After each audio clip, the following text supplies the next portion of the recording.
И покрај прогласувањето на Шарпланина за заштитено подрачје, на Попова шапка не запира изградбата на нови објекти и узурпација на државно земјиште. Општина Тетово се пофали со акција на инспекторите за уривање на бетонски плочи и столбови на објекти кои сега започнале да се градат, а немале дозвола за тоа.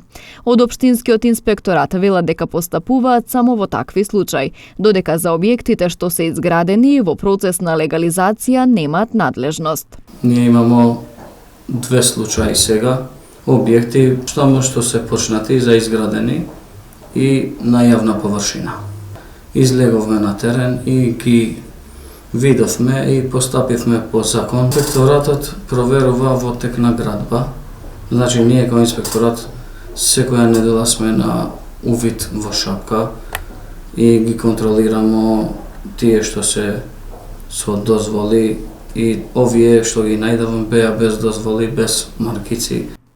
Но на Попова шапка во изминативе години голем број граѓани бесправно градеа, па потоа поднесуваа документи за легализација. Во секторот за урбанизам во овој момент се водат 125 предмети. Од нив за 60 треба да се излезе на терен и да се утврди фактичката состојба, а на другите 65 им недостасува документација која треба да ја достават. Тетовскиот градоначалник вели дека за овие предмети ќе одлучува советот. Каде што се работи за државно земјиште, ние не сакаме никој во општината да превземе одговорност за легализација на државно земјиште, ќе биде пуштен на совет. Ако советот одлучи дека може во тој дел да биде предвидено и да се легализира, тогаш ние како администрација тоа ќе го прифатиме.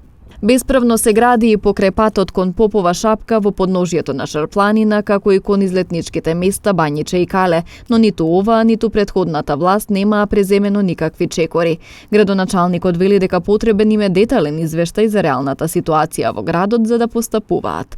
Инаку на поширокото тетовско подрачје во 9 месеци од годинава, секторот за внатрешни работи Тетово изготви 9 кривични пријави за исто толку кривични дела узурпација на недвижности, а биле изготвени и 12 пријави за 16 кривични дела бесправно градење.